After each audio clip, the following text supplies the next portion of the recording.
Chapter 8, Section 1, Solving Linear Equations and Linear Inequalities. Now, before we jump into examples, I want to make sure that we understand, first of all, what is the definition of an equation?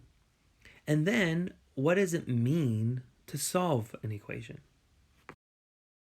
So here's a definition for us. An equation is a statement that two expressions are equivalent. The word equivalent means equal value. Let me give us some examples of some expressions. An expression, I'm just going to make these up as I go, can be something like 2 times x minus 3. That's an expression. Or, I don't know, just the number 5. That's an expression. Or 5 plus z. That's an expression. Or, x, y squared minus z. These are just expressions, okay? It could be just a number, it could be just a variable, or a sum or difference of numbers and variables. These are expressions. Now, in order for it, none of these are equations. None of them are equations. They're just expressions. In order for you to have an equation, you would need two expressions, and you would need to show that they are equivalent or equal value. And most of the time in mathematics, we use the equal sign to denote equivalence. Let me show you some examples of an equation now. An equation could be something like 2x minus y is equal to 8. That's an equation in two variables. Let me show you another one, 5x squared, and I'm making these up as I go, plus x minus 3 is equal to 0. That's a quadratic equation in the variable x. These are equations because you have an expression on the left set equal to an expression on the right. So this expression, this equation is a statement that's saying that this expression is equivalent to this expression. Here you're saying this expression is equivalent to this expression, which is just 0. Let me give us just a couple more here. 2 to the power x minus 5 is equal to 13. This is an equation. The expression on the left is equivalent to the expression on the right. So what you and I are going to do in this course is we're going to solve a variety of equations, a lot of different kinds of equations. In this particular section, we're going to focus on linear equations. So I'm going to define for us what a linear equation is in just a minute, but we are solving these kind of equations. Now, what does it mean to solve an equation? So to solve an equation means to find the value of the variable, or variables if there's more than one variable, that satisfies the equation. What that means is find the value of the variable or variables that make the statement true. So that's what you and I want to find. The equations in this section are linear equations, so they're going to be in just one variable. And so you want to find the value of that variable that makes that statement a true statement. Let's look at our first example. Solve the equation 5 times 4x minus 3 is equal to 14x plus 9 minus 2x. Now, before we jump in and start solving this equation, the first thing I want to highlight is the fact that this is an equation. I know they're calling it an equation, but it's an equation because this expression on the left is being set equal to this expression on the right. Therefore, this is an equation, and this equation will be satisfied for a particular value of x. In other words, there's a number out there. Hopefully, there's a number out there such that when we plug it in for x and for the variable, all of these x's, by the way, when we plug that value in for x, it makes this expression on the left the same value as the expression on the right. Okay? Let's find that value of x. Hey, one more thing about equivalence. This equal sign means equal. Just because things are equal doesn't mean that they have to look the same. This expression obviously looks different than the expression on the right. So things don't have to be structured the same way in order for them to have the same value. I'll give you an example. What's the value of a dollar bill? $1. What's the value of 4 quarters?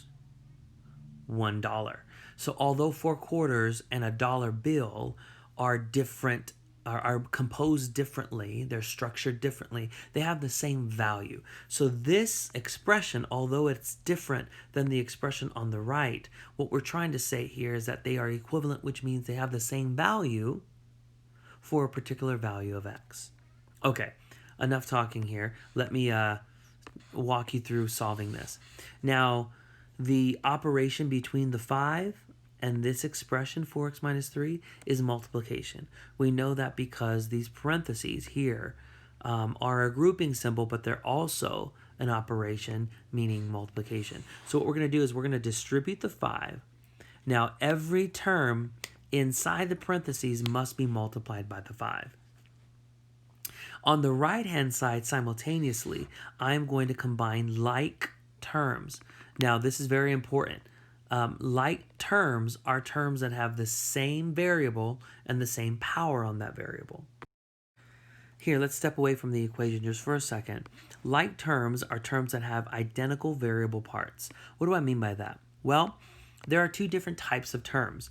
There's a constant term, which is just a number, like the number 5, for example. It has no variable. That's why it's called a constant term. The other kind of term is a variable term. A variable term is just a term that has a variable. So this is an example of a variable term. Okay, so you got constant terms and variable terms. All right, in order for two terms to be like terms, they have to have identical variable parts. Now, a little more vocabulary for us. This variable term has two parts to it. The variable part, which is x squared, that's the variable part, and then the numerical part, which is -3, also called the coefficient. So we have the coefficient, -3, and we have the variable part, which is x squared. So let me go back to like terms. These two terms, 14x and -2x, by the way, the sign in front of the term belongs to the term. So you would say the coefficient here is -2. But anyway, these two terms are like terms because their variable parts are identical. You got x to the first power. That one up here is invisible, but it's there. And you have -2 times x to the first power. So because their variable parts are identical, you can combine them. And the way you combine them is by just adding or subtracting their coefficients. So 14 minus 2. 14 minus 2 is just 12. And so when you combine these two, you're going to get 12x. You keep the common part. You keep the variable part the same. So over here on the right, 14x minus 12x is just 12x. Bring down the plus 9, okay? On the left-hand side, 5 times 4x is 20x, and then 5 times -3 is -15. So you're going to have 20x minus 15. Okay, there are no like terms on the left. These are not like terms because this is a variable term and this is a constant. Same thing happening on the right. Variable term and a constant. So there's no more combining like terms. Now, in order to solve this equation for x, you want to isolate your variable. The reason why you want to isolate is because this is a linear equation, okay? Which means that the power on x is only 1, right? This is x to the first power, x to the first power. So what you want to do is isolate x. In other words, you want to get x all by itself on one side of the equation. Right now you have 20 x's on the left and 12 x's on the right. You want all of those variables to be on one side. And it does not matter which side you collect your variables. You can collect them on the left or on the right. For me, I prefer to collect my variables on the side that has more of them. The left-hand side has more x's, so I will move this 12x to the left. The way you move any kind of term across the equal sign over to the other side is by using the inverse operation or the opposite operation. This 12x is positive, so the opposite operation will be subtraction. So I'm going to subtract 12x from both sides. As long as you do the same exact thing to both sides, you are good, okay? So 12x minus 12x is 0. I'll just cross that out. So that all you're left with on the right side is 9. 0 plus 9, or just 9. On the left-hand side, though, you have 20x minus 12x, which we know to be 8x. Bring down the minus 15. Now all of your variables are on the left side. If you're going to isolate the variable, that means you want the variable by itself. In other words, this constant term has to go to the other side. The only way you're going to get the negative 15 to go to the other side is by using the opposite or inverse operation. The opposite of subtraction is addition. So I'm going to add 15 to both sides. We know that negative 15 plus 15 is 0. So I'll just cross that out. And what we have now is 8x on the left, and on the right, 9 plus 15, which is 24. Now the operation that is between 8 and x is multiplication. This is 8 times x. There's no operation symbol, but when a number is right next to a variable, it's implied to be multiplication.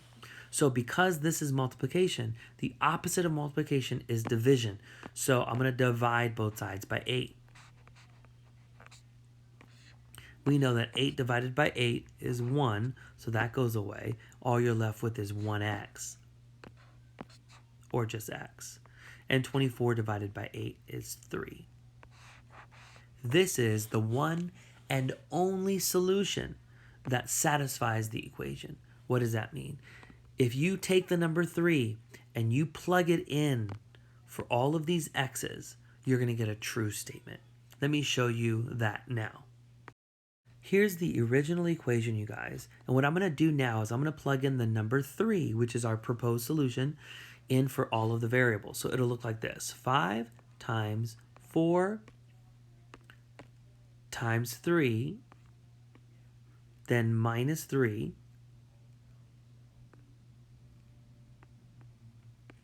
is equal to, supposedly equal to, 14 times 3 plus 9 minus 2 times 3. So notice that I replaced all of my variables with the number 3. Okay? And supposedly, this is going to make the expression on the left equivalent to the expression on the right. Let's see. This is 4 times 3 is 12 minus 3. On the right, 14 times 3 is 42 plus 9, and then negative 2 times 3 is negative 6. I'll continue. Over here on the left, you had 5 times. Now 12 minus 3 is 9. And over here, 42 plus 9 is 51. 5 times 9 is 45, and 51 minus 6 is 45. Look at that.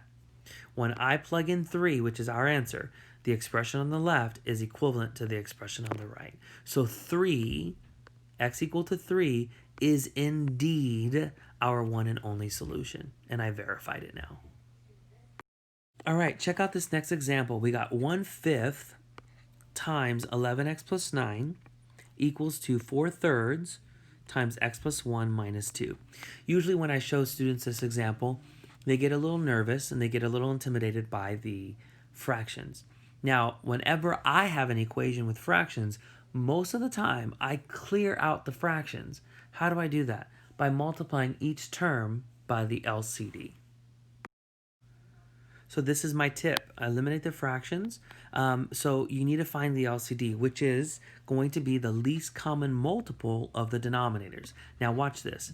Your denominators are 5 and 3. Let's list out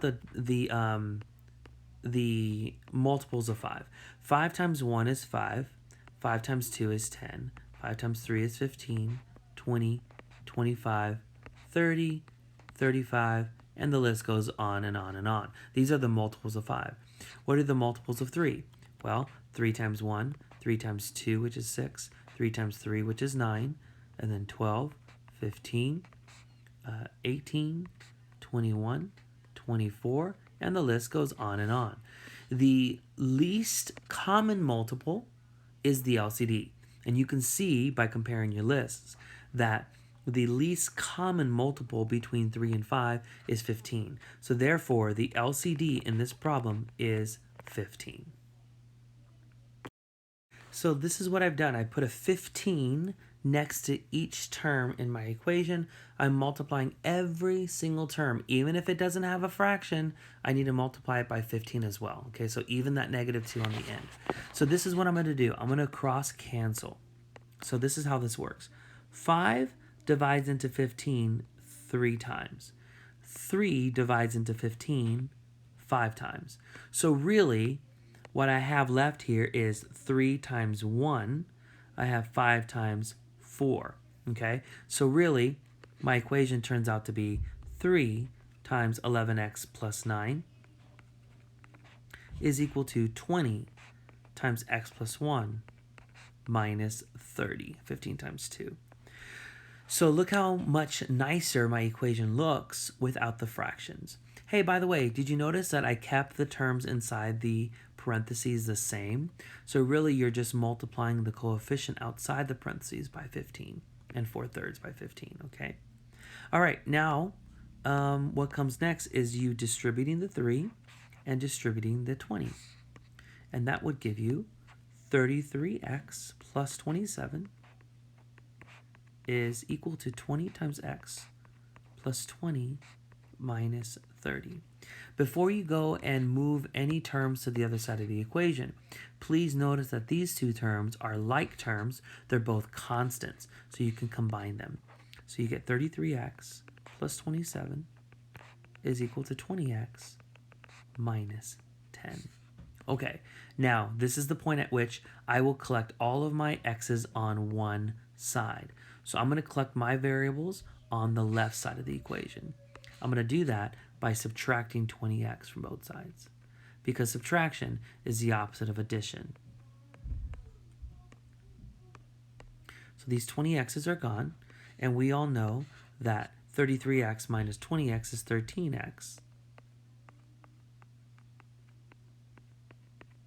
Bring down the minus 10. Now, if you're bringing your variables to the left like me, that means your constants have to go to the right. So the opposite of adding 27 is subtracting 27. Be very careful here. -10 minus 27, that does not give you a positive. The only time you end up with a positive is when you are multiplying two negatives or dividing two negatives. Right here, we are adding two negatives. And when you add two negatives, your sum is still negative. All right? So don't make the assumption that two negatives always gives you a positive. That's not necessarily true. The only time two negatives give you a positive is when you're multiplying and you're dividing. So the left-hand side is 13x, just bring that down. And the right-hand side, when you have -10 and then you subtract 27, you're now at -37. Now the opposite of multiplying by 13 is dividing by 13. Okay? Of course, 13 divided by 13 is just 1. So you got 1 times x, which is just x, is equal to -37/13. That's your answer. This is called an improper fraction, and there's nothing inappropriate or wrong about an improper fraction as long as it's simplified. And this is simplified because 37 and 13 do not share any common factors because they're prime. So this is your final answer. You do not have to change this to a decimal. You do not have to change this to a mixed number. You're fine. So this is our solution. Check out this example. Example 3 says solve each equation. So there's going to be two different equations I want us to look at. Here's the first one, okay? Something interesting happens here when we solve this equation. All right, here we go. Let's distribute -3. Let's distribute. Now be careful here. You're distributing a -4. Remember, the sign in front of the term belongs to the term. Another thing that you want to be careful about is to follow the order of operations. Do not add -7 and -4 together. That would be out of order. The first thing you want to do is multiply, okay, by distributing. So you cannot add these two numbers. Another thing to be careful about, do not distribute -3 to the -5. You're only distributing -3 to the two terms that are inside the parentheses. Okay, So then this becomes what? Negative 3x minus 6 minus 5 is equal to x minus 7 minus 4x minus 4. Now let's combine like terms on both sides of this equation. So on the left-hand side, you have a pair of constant terms that you can combine. On the right, you have that variable term and this variable term that you can combine. And then you also have negative 7 and negative 4 that you can combine. So there's a lot of combining going on. On the left, it's negative 3x minus 11. And on the right, it's negative 3x minus 11. Notice that the left-hand side expression is exactly equal to the right-hand side expression. What that tells me right now is that no matter what I plug in for x, no matter what value I consider for the variable, this left-hand side will always be the same value as the right. Regardless of my input, this statement will be true. Here, let me go further here to maybe drive home my point. Maybe you want to bring all your variables to the left-hand side. You can do that by using addition, because addition is the opposite of subtraction. But what happens is negative 3x plus 3x is just 0. And so all you're left with is just negative 11 is equal to negative 11. Your variables canceled, and you're left with a true statement. Negative 11 is equal to negative 11, of course. This is a true statement. Okay? And whenever your variables disappear on you, whenever your variables cancel themselves out, and the statement you have as a result is a true statement, then your answer is all real numbers. What this means is no matter what you plug in for x in the original statement, no matter what number you plug in, this statement will always be satisfied. This equation will always be satisfied. That is to say, this statement will always be a true statement. Okay? Whenever you are solving an equation and your variables cancel, and you're left with a true statement like this, like negative 11 is equal to negative 11, or 7 is equal to 7, or 9 is equal to 9, or whatever have you, if your variables cancel and you're left with a true statement, your final answer is all real numbers. And what that means is this statement will be true regardless of what you plug in for the variable. That is to say, this statement is called an identity. An identity, by definition, is a statement that is always true. A statement that is always true is called an identity. And that's what this is. We didn't know it was an identity until we got to the end of the problem. And so now that we know that this statement will always be true, this equation will always be satisfied, your answer is all real numbers, we can describe this statement by calling it an identity. Awesome. Let's go to the next example. This next example says negative 0.5 times x plus 7 minus 0.2 is equal to 0.3x minus 0.8 times x plus 1. Now, a few examples ago, I showed you how to eliminate an equation of fractions. What did we do? We multiplied by the LCD. That's exactly what you're going to do here. Let me show you. Decimals are fractions. This decimal, negative 0.5, is the same thing as negative 5 over 10. This is negative 2 over 10. This is 3 over 10x. This is negative 8 over 10. Here, allow me to rewrite it like this for us. So decimals are fractions. In this case, the LCD is 10 because all the denominators are 10. 10 is going to be the least common multiple. So what we're going to do is we're going to, the same strategy, the same tip that I shared earlier, multiply every single term by the LCD, which in this case is 10. All right, so you can see that I've multiplied every single term by 10. Now you know what I'm going to do. I'm going to cross multiply. So then this 10 will divide out with this 10 for this 10, that 10 for that 10, that 10 for that 10. And so really, all you're left with then is negative 5 times x plus 7 minus 2 is equal to 3x minus 8 times x plus 1. Look at that. Now this equation no longer, I don't know if that looks like an x for us. Here, let me make that a little neater there. Okay, give me a second. There we go, better.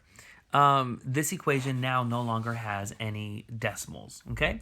So what we're gonna do now is solve this equation. What I would love to see you do is pause this video and solve this equation, and let's see if you and I agree at the end. So go ahead and pause the video, solve it on your own, and I'll check back in with you. Okay, so I hope you distributed -5. I hope you distributed a -8. That should have led you to -5x minus 35 minus 2 is equal to 3x minus 8x minus 8. Next, I hope you combine like terms. On the left-hand side, the like terms are -35 and -2. On the right-hand side, it's the -8x and the positive 3x that you're combining, which will lead you to -5x minus 37 is equal to -5x minus 8. What I hope you did next is move all your variables to one side. Now remember that it doesn't matter which side you move your variables to. I am going to move the variables to the left-hand side by using the opposite of subtraction, which is addition. I'm going to add 5x to both sides. We all know that -5x and positive 5x is 0x, so those are gone.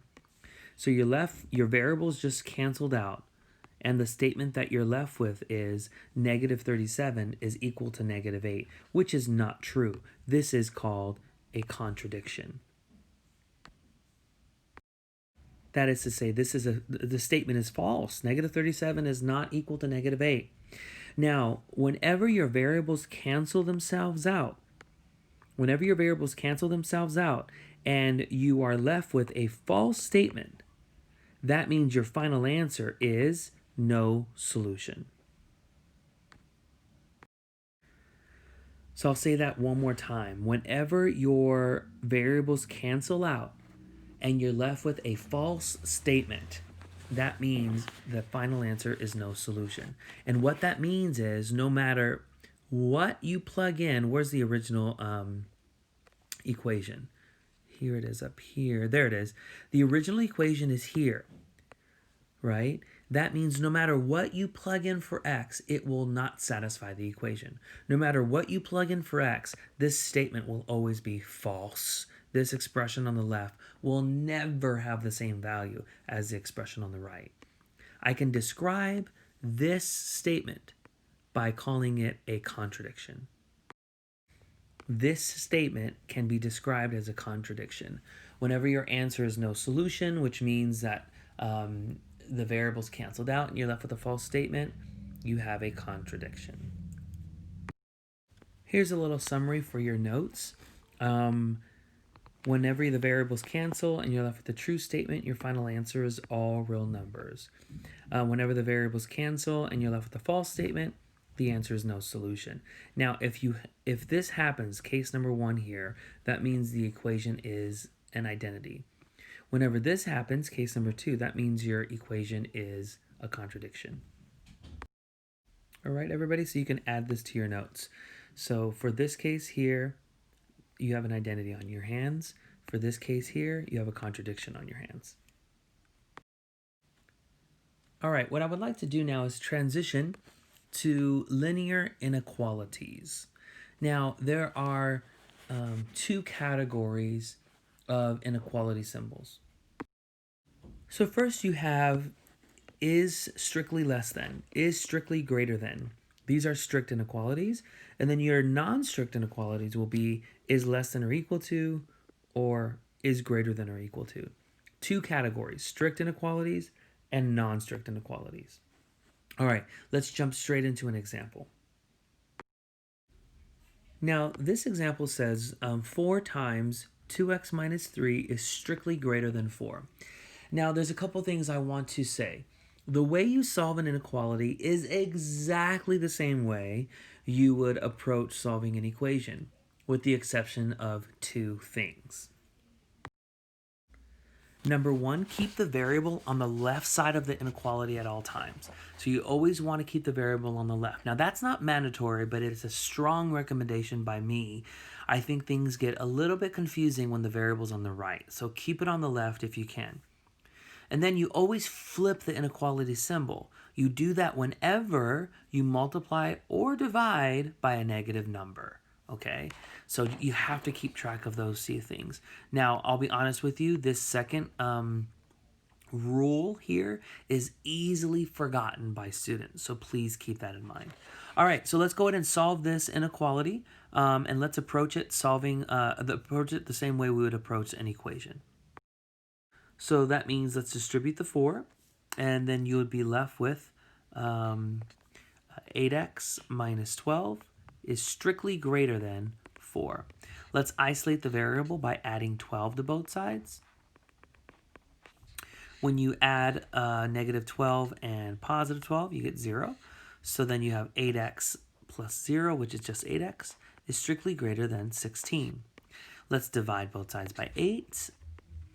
And you have your solution, which is x is strictly greater than 2. There's your solution. Any number that is larger than 2 will satisfy this inequality. You know that's infinitely many solutions. Infinitely many numbers are larger than 2. But so any number that's greater than 2, 2.5, 2.3, 2.7, 2 and 8/9, 2.01, right? 3, 4, 5, 6, 7, 8, 9, 10, 11, 12. There's infinitely many numbers that are greater than 2. Any one of those will satisfy this inequality. So we solved it. The next part, let's graph the solution set. So what I want you to do is go to a number line. Okay, here's the graph. Go to a number line. And I want you to put 2 right in the middle. And then I want you to locate 2 numbers that are equidistant from 2, meaning the same distance. In other words, let's see, if you make this 1, the number 1 is 1 unit away from 2. That means 1 unit greater than 2 on the right would be 3. Okay? Now, you didn't have to use 1 and 3. Maybe you want to use, let's say, 0. If you choose 0 on the left, then what goes on the right? Well, 0 and 2 are 2 units apart. That means 2 units to the right of 2 would be 4. Okay? You don't have to use 0 and 4 on the sides of 2. You can use 1 and 3. You can use negative 1 and 5 or whatever. Just make sure that these numbers that are on the sides of 2 are equidistant from 2. Okay? Now, this solution set says every number that is greater than 2 is your solution. Some people use this trick. They look at this symbol and they say this is an arrow pointing in the direction of your solution set. So they say this is an arrowhead pointing to the right. So what we want to do is go to the right of 2, like that. Okay, there's the graph of your solution set. Because this inequality is strict, you're going to put a parenthesis on 2. A parenthesis right on 2. A parenthesis, okay? Interval notation, all it requires you to do is to read your graph from left to right. From left to right. Read your graph. The first thing I read is a parenthesis at 2. That's the first thing I see. So interval notation, let me write that out for us.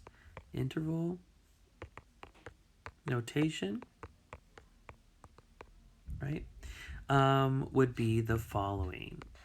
A parenthesis at 2, and then this goes on forever all the way to positive infinity. All right, so these are my 3 answers. So this is my solution, this is the graph of the solution set, and this is my solution set written in interval notation. Now, let me talk to you a little bit about this parenthesis here. The parenthesis on the 2 means that 2 is not included.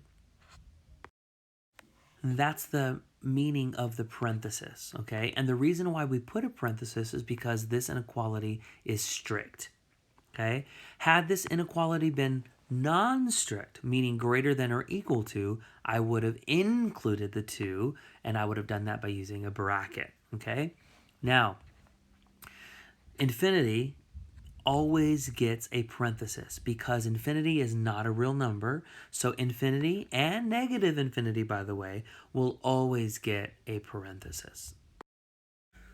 So you may want to add that for your notes, all right? Always close infinity and negative infinity with a parenthesis, always, regardless of what the inequality that's given to you, whether it's strict or non-strict, it doesn't matter, okay? All right, everybody, let's look at another example.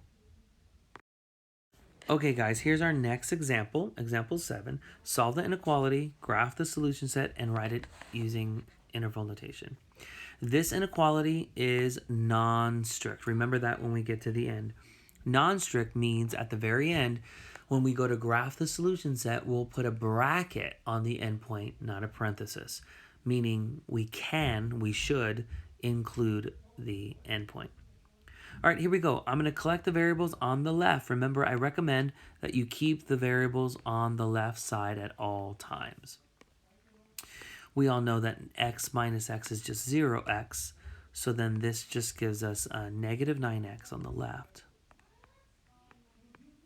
greater than or equal to 32.4. All right, next I'm going to move my constant term to the right by using the opposite of subtraction, which is addition. So I'm going to be adding 3.6 to both sides. Let me make that look like a decimal point. There we go. Negative 3.6 and positive 3.6 cancel out. So you have negative 9x is greater than or equal to 36. I'm going to divide both sides by negative 9. Now, whenever you divide by a negative or multiply by a negative, your inequality symbol has to flip. So then this becomes x is less than or equal to negative 4. So be very careful to remember that because we divided by a negative, you have to flip the inequality. All right, everybody, here we go. Any number that is less than or equal to negative 4 is part of your solution set. So here's my number line. I'm going to put negative 4 right in the middle. I'll put two numbers on the side of negative 4 that are equidistant from negative 4. All right. Any number less than or equal to negative 4. You can view this as an arrowhead pointing to the left. That's the direction of your solution set. So from negative 4, go to the left like that. Okay, everybody, to the left. Now, because this is a non-strict inequality, that means you ought to include the endpoint, which means put a bracket opening in the direction of your solution set, not a parenthesis, a bracket. The bracket here means that negative 4 is included. So that's the meaning of the bracket, okay, everybody? That endpoint is included in the solution set. Okay, interval notation just means that we need to read the graph from left to right. Now be careful, from left to right. If you read it from left to right, not right to left, everybody, left to right. When you read it left to right, the first thing you read is an arrow that's approaching negative infinity. So then it's negative infinity that we write down first. Close that with the parenthesis always. And then the further you go to the right, you approach negative 4. So negative 4 is the last thing you read going to the right, and then that's a bracket. This is interval notation. Interval, let me write that out for us, okay? This is our answer written in interval notation here. All right, cool. Again, 3 parts: your solution, and then the graph of your solution set, and then the solution set written in interval notation, okay? Basically 3 different representations for your answer. Okay, guys, this is going to be our last example. Same instructions.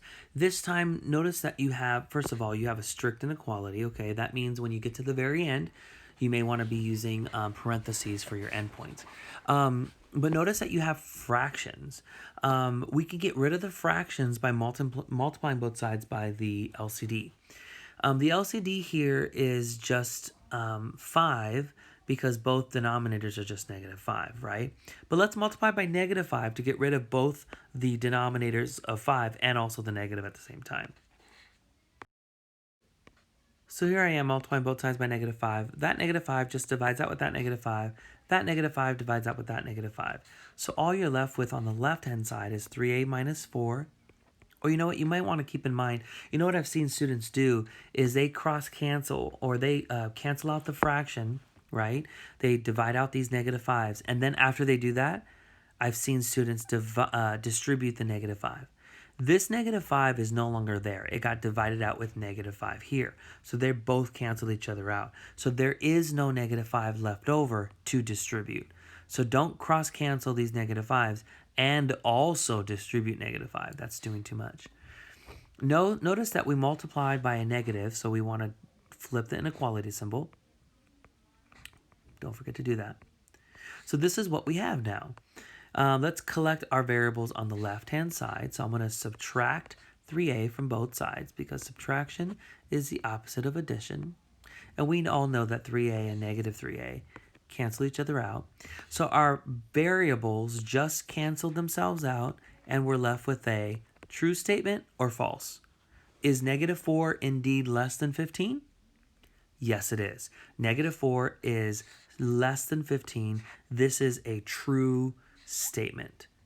We're left with a true statement. Now, I don't know if you remember a few minutes ago, you and I were solving linear equations. And we said, whenever the variables cancel, like they just did here, and you're left with a true statement, your final answer is all real numbers. Do you remember that? So our final answer here is all real numbers. All right, there's your final answer. Okay, now how do you graph all real numbers? Well, let me show you. Here's the solution set graphed, okay? So here's my number line. Okay, maybe zeros right in the middle. I don't know how you want to do this. Just put a few numbers there. All real numbers just means that you show a solution set going indefinitely in both directions like that. This is how you show all real numbers. In interval notation, it'll be from -infinity to +infinity. Don't forget, both positive and negative infinity are closed out with parentheses. What does this mean? Well, this solution set means that no matter what you plug in for the variable here into the original inequality, no matter what you let a be, this inequality will be satisfied always. That's what this final answer means. Okay, everybody, we just went over solving linear equations. We went over what an identity is, what a contradiction is, and when you're supposed to write all real numbers, when you're supposed to write no solution. We also went over linear inequalities, strict inequalities, non-strict inequalities, interval notation, and also graphing the solution set. Can I just say one last thing before you go? You know this last example that we just looked at? Had this statement here been false, right? Like maybe -4 is greater than 15, which is not true. If you would have ended up with a false statement here by chance, your final answer would be no solution, okay? All right, everybody, this is the end of 8.1. I'll catch you in the next lesson, which is entitled 8.2 Functions. See you later.